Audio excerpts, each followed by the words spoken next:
to illegal immigrants who came here as minors. Almost all Democrats and many Republicans are pushing for an amnesty for DACA recipients, as well as for millions of other illegal immigrants. There's a striking fanaticism to their position. Illegal immigrants must be kept in this country at all costs, no matter what. For Democrats, it's understandable because the calculus is simple. Having abandoned the concerns of the middle class here, they need millions of new voters, and they need them fast. Otherwise, their party risks becoming a permanent minority. Replacing ungrateful citizens with obedient immigrants is their only hope. Every Democrat who's thought it through for even a minute knows this well. They can't say it in public, though, because obviously it's horrible. So instead, they're trying a new talking point. Illegal immigrants are terrific people, every single one of them, far more noble and law-abiding than you are. How dare you complain about their presence? You must be a bigot. The one problem with this line of argument is that it's vulnerable to facts. But until recently, there really were few reliable numbers on crimes committed by illegal immigrants. And this allowed Democrats to pretend that every person who sneaks across our border goes on to become a heart surgeon or a member of SEAL Team 6. We've got the data now, and it turns out, surprise, surprise, they've been lying to you. In the border state of Arizona, for example, illegal immigrants commit 2.5 times as many murders as American citizens do. They're almost 50% more likely to be in gangs. They commit more armed robbery and more sex crimes against children. Overall, they're about twice as likely to be convicted of crimes of all kinds, non-immigration related. And that's just in one state. In California, an illegal alien named Luis Brasamontes murdered 2 police officers. Brasamontes had been deported from this country multiple times. In each case, he came back, thanks to politicians who have zero interest in keeping people like him out. In court this Tuesday, Brasamontes bragged about his plans to escape from prison and murder more. I regret that. The only thing that I regret is the skill too. I wish I killed more of them. So illegal immigration divides the country, it lowers wages for those who can least afford it, and in some cases, it literally costs Americans their lives. So why are we doing this? Because it's our moral duty. That's what our leaders are telling us. We have to. That's who we are. Just days ago, the Senate's most celebrated moral philosopher, Lindsey Graham of South Carolina, spoke for the country's entire ruling class when he explained the rationale for his views on immigration. Diversity is our strength. Now, you've heard that phrase before, obviously. You hear it every day. In effect, it's our new national motto, soon to replace the outdated and, in fact, polar opposite sentiment, e pluribus unum. Diversity is our strength. It'll be in our currency before long, trust me. But what exactly does it mean? You may have noticed that nobody ever bothers to explain exactly what it means. And more pressingly, is it true? The less we have in common, the stronger we are? Is a marriage stronger when spouses have radically different beliefs? Are you closer to your kids when you share no common points of reference? Do you speak the same language as your best friend? Could you be best friends if you didn't? These are important questions, given that our leaders are radically and permanently changing our country wholly on the basis of their faith that diversity is, in fact, our strength. Maybe we should have talked this through ahead of time. Somehow we didn't. House Majority Leader Kevin McCarthy tried to start that conversation today, and here's part of what he said. We did not survive, grow, and become the most powerful civilization in human history because we are focused on our diversity. It is not our differences that makes us stronger. It is our unity despite our diversity. Unity in past, of principles, and of the purpose that brought us out of many unto one. In other words, diversity isn't our strength. Unity is our strength. Don't the left lie to you. That doesn't mean we have to look alike. Doesn't mean we have to come from the same places. It does mean we have to share common beliefs. Otherwise, we'll hate each other, and the whole enterprise will fall apart. That's true in families, it's true in friendships, and it's true in countries, too. You already knew that because it's obvious. Our leaders spend most of their time denying it. They're lying to us. Kate Gallego is a Phoenix City Council member. She's running for mayor in that city, and she supports the continuation of DACA. She joins us tonight. Kate Gallego, thanks for joining us. Appreciate it. Thank you so much for having me. So trying to think through how legalizing people who are here illegally helps American citizens. And in Arizona, we have some data on this because the state passed, as you know, one of the toughest anti-immigration laws in the country in 2010. And the effects of that have been studied, and here's what they showed. There was a short-term labor shortage, obviously. People here to work, they can't work. There was a labor shortage. But over time, automation made up for it, and wages went up for American workers. Costs, meanwhile, went down. Prison costs went down, education costs went down dramatically by hundreds of millions of dollars. So given that we know that, why does it help the economy to legalize people here illegally? Right now, the city of Phoenix is the fastest growing city in the entire country. We added more people in 2016 than on any other city, and we're constrained by our workforce right now. We just had some folks from the home building industry come into the city of Phoenix and say, we could do so much more if we had a larger construction workforce. We could be creating jobs, we could building new affordable homes for people to live in, but we don't have the workforce we need. And they said that the point that they really feel like it's changed was not having enough people through immigration. Yeah. Well, a lot of employers, I bet they feel that way. Arizonans are losing out. Yeah, a lot of employers make that case, and they mean it. They want, obviously, cheaper labor. I think all employers do. Why wouldn't they? But if that's true, if more illegal immigrants make a place richer, then how many specifically do you think Arizona or Phoenix needs? How many illegals do you need in your city to make it richer? Would more be better? How about 10 million? Would that make it even richer? Right now, we are desperately concerned about our DACA recipients who are in our city. Arizona has 28,000 DACA recipients who have been great members of our community, who went to our high schools, were educated here. We've been investing in them for years. Now they're ready to give back, and we're worried about their future right now. Our Republican governor has stepped up and said they're an important part of our economy. We want them to stay. Right. But you just said that. I mean, I just want to get to the nub of it, though, because I think it's a big deal. I mean, once you legalize people, they vote, they bring their relatives, it changes a place, maybe for the better, maybe for the worse, but we should be clear about the effects, I think. I think you'd agree. So if bringing in more people illegally and making them citizens makes you more prosperous, then why wouldn't you bring in 10 million and become really, really rich? Would that work? Immigrants have been amazing contributors to our community. If you look at some of the data from Forward.us, Mark Zuckerberg's organization, so many of the entrepreneurs who've built our tech economy came here through immigration. And we in Phoenix are desperate for more people in engineering and computer science. How many big tech companies were started by people from Central and South America, Latin America? So right now I'm sitting in Phoenix, Arizona, very close to a company called Fortis, that was started by a gentleman from Panama. It's one of our top engineering companies in this community, and they actually are one of our largest employers of at-risk veterans, which is a wonderful success story. I bet he's a great guy and the company's great, but how many big tech companies were started by the immigrants that you're talking about, since you brought it up? How many? If you look at, we have so many success stories in this community, and some of them have gotten national attention. Okay. So I just want to be, because it's a big, with respect, I mean, look, I'm not attacking immigrants. I like immigrants, and I'm sure a lot of these people are great people. But people who live here, who are born here, or citizens, have a right to know the effects of this. So how many is the optimum number? If bringing in people illegally and giving them citizenship makes you more prosperous, what's the number, the ideal number of people we should give citizenship to? Our country and our community was built by immigration, and we have so many stories in this community. So I know stories, but I'm looking for facts, and I think it's fair to ask for facts. So John Lott, who's a researcher, a social scientist, got a hold of the conviction numbers, which the government of the state of Arizona has hidden from the population, because it's lying to the population about the effects of immigration, as you know. And he found that illegal immigrants in the state of Arizona were more than twice as likely to commit murder, and overall far more likely to commit crimes of all kinds, not immigration crimes, but violent and property crimes.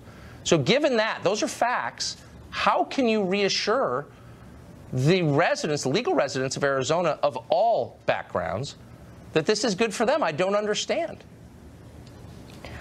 We and cities throughout our community have seen great success stories when people feel like they can work with the police department and there's trust. So we've had folks who did not have legal immigration status, but were willing to work with our police department and have been very important in helping us, particularly with drug-related crimes. But do you acknowledge? Do you acknowledge the reality of what I just said? So this study, which got a hold of Arizona state numbers, which I think are legitimate, says that people illegally in Arizona are far more likely to commit serious crime. Do you not believe that? Are you just ignoring it, or what's your response to that? So I just received the arrest and crime data from the last calendar year, 2017, for the city of Phoenix. And that wasn't what we found in the city of Phoenix. Unfortunately, violent crime was led by people who live here and who were born here. But that's not the question. Were people who were there illegally more likely or less likely to commit serious crimes in the city of Phoenix? Are you really saying they were less likely? I don't think that's what the numbers show. Our 2017 numbers tell a very different story than the story that researcher is telling you. So are you saying, just to be totally clear, because we're almost out of time, are you saying that you've seen numbers that in the city of Phoenix, people here illegally were less likely to commit serious crimes than citizens? Is that what you're saying? I just want to get you on the record. I'm saying we need comprehensive immigration reform, and it will help. Oh, you're slipping out of the question. I'm asking a very simple question, and you're not giving me a real answer, and I think that tells the whole story. Thanks for joining us. I appreciate it. Thanks for having me. Democrats apparently realize that cutting off paychecks for military servicemen on behalf of millions of people here illegally might be a hard sell to voters. For months, we've been hearing that the government could shut down if Republicans refuse to continue DACA without any concessions. In November, for example, Congressman Luis Gutierrez bluntly said, "We want a clean dream act in return for funding the government." In other words, just give them amnesty. Just a week ago, the Washington Post was totally unambiguous on this question. Quote, "The thorniest issue," they said, holding up funding agreement, was Democrats' demand that DACA recipients be protected. Everyone knew that. No one denied it. And yet, oddly, with the shutdown imminent, Democrats are abruptly changing their story. The issue, they say now, is health care somehow. Today, Democratic leader Nancy Pelosi said the real issue is that the Republicans won't permanently extend the CHIP program, that's the federal health insurance. Quote, "This isn't about dreamers," she said during a press conference at the Capitol. "This is about what isn't there to help meet the health needs of the American people." Does anyone really believe that? We'll answer that. No, no one believes that because it's not true. Well, America isn't the only country with a major political split over the question of who comes in and under what circumstance. It's not the only country where its leaders baldly lie to its own people about the effects of that immigration. Yesterday, for example, in Sweden, a police station was hit by a grenade attack. That's more common than it has been. Explosive attacks have, well, exploded in the past few years as Sweden has welcomed a massive number of immigrants into its once famously placid society. This has caused a lot of effects, some of them political. We recently spoke to a man called Hanif Bali. He's an Iranian immigrant to Sweden who, maybe unlikely as it is, has become a leader, a celebrated one, in the push for tougher immigration laws there. Watch. What is the problem with Sweden's immigration system now? So there are many problems. It's very hard to define one, but the biggest problem is the amount of immigrants that are coming in. In the last couple of years, we have taken in about 250,000 asylum seekers. And for comparison, that would be like America taking in about 8 or 9 million asylum seekers. This is people that Sweden provides housing, healthcare, schooling, and all these a lot of these expensive services that the Swedish welfare system gives to people. And this has created, of course, a lot of huge costs in the short run for the Swedish system, but also when we look at long term, what we're seeing now with crime and poverty is effects of having a very lax migration system for 10, 15 years ago. And what we're seeing now with basically ghettos and street gangs, which is a phenomenon that never even heard of in Sweden, and also jihadists traveling abroad, etc. These are problems that are new to Sweden, and Sweden's system is not capable of, it's not capable and it's not designed to handle these problems. for example, in unemployment, I mean, in 2006, about 20% of people unemployed were immigrants and foreign-born. Today, that number is up to 60%. So you are an immigrant from a Muslim family, and yet you've taken a hard line against Muslim immigration, mass immigration from Muslim countries. What's the response been to you? If we want to help people, and that is truly what we want to do, you cannot put so much pressure to the system that the system collapses under its own weight. And the response I've been having, because I'm, merely putting this statement out that's saying, look, there's a limit to how many people you can take in, has been to call me basically Uncle Tom, a house nigger. I've been compared to Dr. Mengele, and this is not from random people on the street. These are people who have prominent posts in parties, in the left, in newspapers, and this is, of course, because I don't tell them the wishful thinking that they want to hear. Yes. Well, we're very familiar with that in this country. You're a brave man, and we wish you luck. Thank you for joining us tonight. Thank you. That man could be the next Prime Minister of Sweden. Nancy Pelosi says the Republican Party wants to foist something repulsive on America. So repulsive, probably not going to describe it on the air tonight. She says she might back a government shutdown in response. Mark Stein here to clear the air on that question. Stay tuned. The Democrats are shutting the government down because Republicans refuse to legalize people here illegally. She's claiming Democrats want to shut the government down because the Republican Party is trying to do something repulsive. Here's her explanation. This is like giving you a bowl of doggy do, put a cherry on top, and call it a chocolate sundae. This is nothing. Ugh. Meanwhile, over at CNN, Chris Cuomo says the Republican Party is guilty of the horrifying sin of vilifying people who snuck into our country and are demanding rights and money. Here he is. You guys have a pretty intentional effort to make illegal immigrants, as you call them, monsters. You put out this DHS report today that fictionalizes the risk of terror that is represented by people who come into this country illegally. We understand that that's against the law. We understand that it has to stop. But why make them all into villains? Mark Stein is an author and columnist and an actual thinker, and he joins us tonight. So, Mark, when people like the guy we just showed put air quotes around the phrase illegal immigrant, what does that mean? Are you not allowed to admit that they're immigrating illegally? Yeah, I think he doesn't recognize that category. What's interesting is that both he and Nancy Pelosi and others on that side of the aisle are getting ever more explicit in their preference for illegal immigrants, so-called, as he would say, over American citizens. He said, Chris Cuomo went on to say that the real problem is white supremacists in America. They're the real monsters, not these nice, hard-working illegal immigrants. And that may be well and true. I mean, for the purposes of argument, let's just say he's right. It's irrelevant. The white supremacists are American citizens. The illegal immigrants are people who shouldn't be here.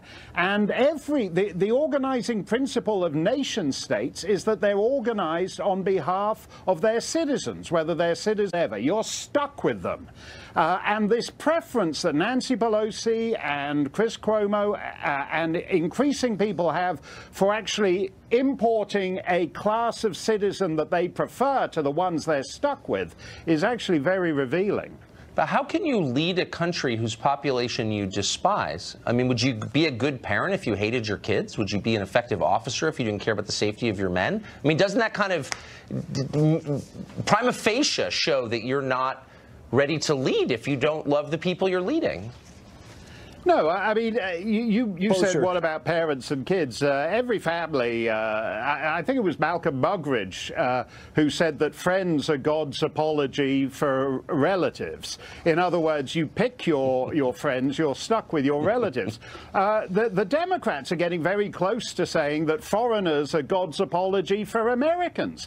Nancy Pelosi has explicitly said that we should thank the parents of these so-called dreamers, these DACA people, for bringing them here illegally. And in fact, to go back to what your Swedish guest was saying, you know, whatever the economic benefits, which are minimal and are not evenly distributed, the cultural transformation, which is what's happening in Sweden, other parts of Europe, and is what's happening in Arizona too, that's forever. In Arizona, a majority of the grade school children now are Hispanic.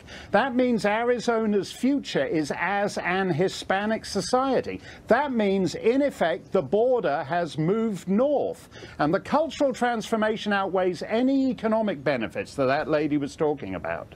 It's at the very least bewildering for people who grew up here, and that's real. I don't think you have to be animated by hate or anything to say, you know, maybe I should have some say in how my country evolves. Mark, thank you very much. Thanks a lot, Tucker. More evidence cites that the Las Vegas shooter, Stephen Paddock, may not have acted alone. Not a conspiracy theory. There is evidence of that. Tonight, one person fresh off walking the crime scene has news on that investigation. Our continued look at that continues next. Rolling Stone and the Washington. Detectives, though, saying very little. Catherine Lombardo is an attorney representing the victims of Las Vegas. She joins us along with Republican Congressman Scott Perry of Pennsylvania, who says he's got concerns about how this is going. First to you, Catherine. What do you know? Yes, we had court 2 days ago. It was the hearing for the press where they asked the court to release the search warrants, the affidavits, and all of the returns, right, which means all of the evidence, right? And so what we heard was quite shocking and quite surprising. Now, you have to remember that Sheriff Lombardo with the Las Vegas Metro Police has told us at his briefings that Stephen Paddock was the lone shooter. He was the only shooter. However, at the hearing, we heard two things. One, that there will be no indictments coming for any murder or shooting. However, they are investigating other charges and crimes. They wouldn't say who, they wouldn't say what. The entire courtroom took a gasp and looked up and went silent for a second. Even the judge reacted, and the judge said something like, okay, without telling me who or what, are you saying to me that there will be other charges forthcoming? And the lawyer for the police said, yes, there are other charges being investigated. The judge pressed him on that, and he said within 60 days. So what the judge did was she asked him for further supplemental briefing to explain to her what that contains, who it is, what it's about. You see, we're asking, and the press is asking, for the documents, the evidence to be released, since there is no ongoing criminal investigation. Well, that would be nice, and answer basic questions such as how is an interior door locked inside the hotel suite. Congressman, you're the only member of Congress I'm aware of who's taken a public position asking questions about this. What are your questions? Well, I smell a rat like a lot of Americans do. Nothing's adding up. It's been 4 months, as you said. We don't even, the man's dead. They said he's a lone gunman, lone shooter, yet we can't get the autopsy results. But even more troubling than that, recently I've been made aware of what I believe to be credible evidence or credible information regarding potential terrorist infiltration through the southern border regarding this incident. Terrorist connections? Yes, sir. Okay, so what's the outline of that? What would that... Well, they could be, well, let's face it, ISIS twice before the attack. ISIS warned the United States that they would attack Las Vegas, I think in June and August. And then after the attack, claimed responsibility 4 times. Meanwhile, the local law enforcement investigative services are telling us there is no terrorist connection, lone gunman. Something's not adding. Well, that's part of my confusion. Catherine, can you just confirm that this investigation is still being overseen by state and local authorities rather than federal? That's right. The FBI and the Las Vegas Metro Police Department have been conducting the investigation. We've seen no evidence of a terrorist attack, and I will ask, with all due respect, Congressman, unless you have specific evidence to back that up, it seems a bit irresponsible to make that allegation. So if you do, or make that assertion, if you do have any evidence of that, I'm asking you right now to share it with us and tell us what that is. My clients, the victims, all 22,000 people have been waiting and waiting and waiting. Got it. Let's let the congressman respond to that. We've all been waiting. I'm waiting too. Like I said, nothing adds up, but I'm just telling you, I have received what I feel to be and believe to be credible evidence of a possible terrorist nexus, and we're going to have to wait until that situation develops. So Catherine, Congressman said, hold on. Slow down for 1 second. I'm not taking a position on this either way, but I want to dig down a little bit here. If that is your belief, does Congress have a role to play in this? I don't know that Congress has a role, but I think who does have a role is the National Counterterrorism Center. And if ISIS warns about an attack and then an attack occurs and then claims responsibility after the fact, it seems to me that at a minimum they should have some portion of the investigation to clearly debunk that claim. And yet it hasn't happened. Okay, so tomorrow, we're unfortunately out of time, but we will be taking a press conference tomorrow out of Las Vegas by the investigators. Hopefully we're going to learn more, and I hope we speak to both of you again on this. Thank you both very much. A powerful lobbying group wants to roll back a lot of the Republican Party's recent tax cut for the middle class. We invited them on to discuss their plan. They refused. Of course, we'll discuss it anyway. That's next. They're called the Branch Davidians. Believe David Koresh is the Messiah. Waco, Texas. It's a polygamist. With unfiltered propaganda from various authoritarian regimes around the world, regimes that CNN presumably has business deals with. Consider CNN's relationship with Turkey. Now, nominally, Turkey is an American ally. It's a member of NATO. Yet the Turkish President Erdogan routinely attacks the United States in far harsher terms than, say, the government of Russia ever does. Just 3 days ago, President Erdogan accused this country of forming a 30,000-strong terrorist army in Syria to attack Turkey. He's also said it's, quote, very clear the U.S. supports ISIS, and he says he has video evidence to prove that. Now, that's lunatic rhetoric, and it's also dangerous. Yet no matter what he does or says, President Erdogan can rely on totally sympathetic coverage from CNN Turk. That's CNN's network in Turkey. It's Turkish broadcast outlet. CNN Turk broadcasts every Erdogan speech in its entirety, even as it denies a platform to Turkey's increasingly besieged opposition parties. Now, the network, CNN Turk, accused an American professor with no evidence at all of helping to orchestrate a failed 2016 coup against President Erdogan. That's a claim that echoes precisely one of the Turkish government's most fervent talking points. One informed independent Turkish journalist says that CNN, quote, amplifies the hateful and xenophobic narrative of the Erdogan regime. The question we think might be interesting to get an answer to is, how much is CNN making in exchange for spewing one-sided authoritarian propaganda on behalf of a hostile foreign power? We contacted CNN to find out. We have not yet received an answer, but of course we'll let you know when we do. If you're a middle-class conservative, you probably grew up thinking the Chamber of Commerce was on your side, standing up for small business, pushing back against pointless regulation and faculty lounge socialism. That's probably the Chamber of Commerce you remember. Well, here's an idea from the new and definitely not improved Chamber of Commerce: higher gas taxes. In order to fund federal infrastructure spending, the Chamber of Commerce is pushing an additional 25 cents a gallon fee on gasoline. That's more than double the overall federal gas tax. So who exactly would pay that tax? Not rich Hillary voters in cities. They take car services, Uber, or ride the subway. Not the poor. They don't drive much. Nope. The people who will pay this tax that the Chamber is pushing and who will feel the pain of it are middle-class Americans who drive to work. So if you make $60 grand a year and commute more than 10 miles to your job, this is going to hurt you. Does the Chamber of Commerce care about that? We invited them on this program to explain themselves. They declined. Maybe they were exhausted from lobbying for that massive corporate tax cut last month. We'll keep you posted. Time for final exam. Leland Vittert, who defeated Shannon Bream, is back. Will he keep his winning streak alive? And can you outperform our hardened news professionals in summing up the news of the week. We'll be right back.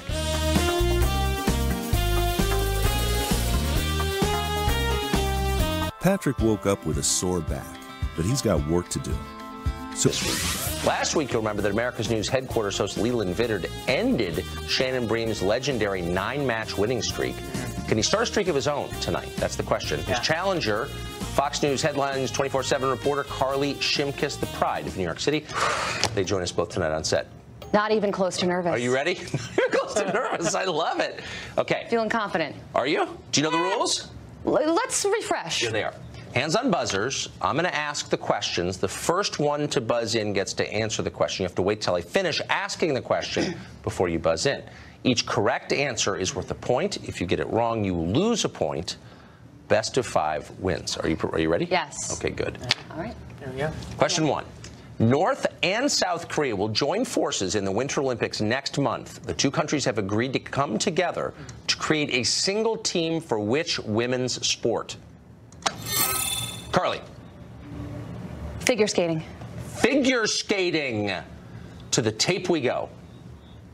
What will be a very rare sight during next month's Winter Olympics. North and South Korea agreeing to form a joint team and march under one flag. They'll play together too in the United Women's Ice Hockey Team.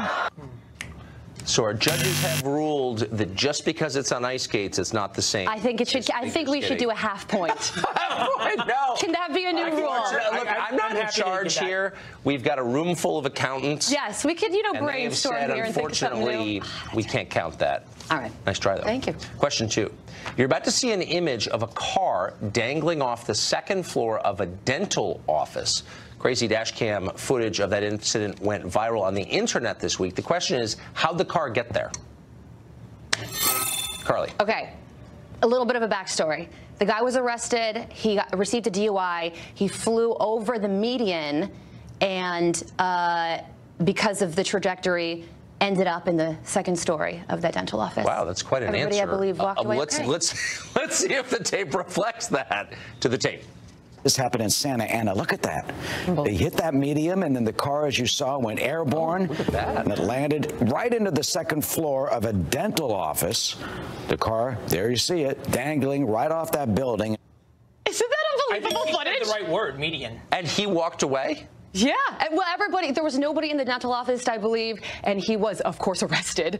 But he's okay. Minor injuries. Amazing. Yeah. What a party story. Okay, so you are back to even. Right. We're at stasis, status quo, par, 0-0. 3 left. Question 3. That's good to know.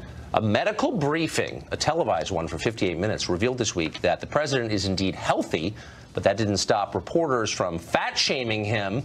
One NBC producer asked Trump to prove his weight with a very strange request. What was it? Carly. Step on a scale. I don't believe that. Let's see. To the tape. A member of NBC's investigative unit tweeted out this gem, seeing a lot of skepticism over the idea that real Donald Trump weighs only 239 pounds. Would he step on a scale in public to prove it? Yeah, wow. He'll do that when reporters and anchors agree to public lie detector tests during their broadcasts or after their broadcasts. It's like a prize match. There you go. Yeah. Amazing. All right. Okay, step on a scale. I would not have guessed that. Question 4. The temperature rises on the set. Google, which is a large search engine company, just released a new app. It has become popular. The app takes your selfie, a picture of you, and compares it to what? Portraits. Portraits. Yeah, so famous museum pictures, paintings, and portraits found in museums, I believe. Well, that's bizarre. Okay. Does the tape reflect portraits, famous portraits in museums? Your image could already resemble a work of art on the walls of a museum somewhere. Oh, why do I look so old? This is located in the Arma Museum in Indonesia, and it is a famous, very famous painting. Fabulous. I like it. They're not even trying. This is such BS. I did mine on my own, and this is what I came up with. It's just so sad that you're so lonely and needy that you're going to let Google use your face. You know, the reason I knew that is because I actually did it this week, and the portrait I received that resembled me the most, I got a 60% match, was that of a bald man. Well, let's see. I think actually we did it too, and let's see what we came up with. That's I don't know how I feel about that. We also did Leland. This is the poet Robert Burns. Oh wow. Both He looks very smarter than attractive me. gentlemen. Did they do you, Tucker? That's what I'm. Well, actually, I'm not aware of that. Yes, and that. Less so. That's... He does have very nice hair, so you guys. I think they just took our Fox ID badge pictures. I think they may have from the 90s. Yeah. All right, last question. Wow. It's multiple choice. Actress and comedian Betty White had a birthday yesterday. She credits her longevity to her love of hot dogs and vodka, naturally. Yeah. How old is Betty White? Is she 86? B, is she 90? Or C, is she 96 years old? She is 86 years old. She's 86 years old, says Carly. To the tape we go. Very, very happy birthday for a very golden girl. Betty White, everybody. Turns 96 years young today. Did I get that right? No, I think you're wrong. She's 96, off by 10 years. No! But I it remember doesn't prevent you from winning 1-0. It's the lowest score ever recorded, but still an impressive showing. Thank I would God. Congratulations. Very nice. I will say to you what Shannon said to me in the green room a couple of minutes ago. She said, you only have 8 more championships to win before she will come back for a challenge. Rising like Lazarus. Okay, so you win the coveted mouth breather mug. Oh, is that really for yes, me? You're I going get to be the to take most it popular home? person in the break room Oh, up in well, New York. this is fantastic. Congratulations, Carly I Shimkus, win our more than new... just pride. I get a mug. You do, and it's Very good dishwasher safe. God. Thank you. Leland, thank you. You were the giant killer. History will record that. Yes. Tune in next week for their final exam. Keep studying the news all week long so you can see how you do against our hardened news professionals. We'll be right back.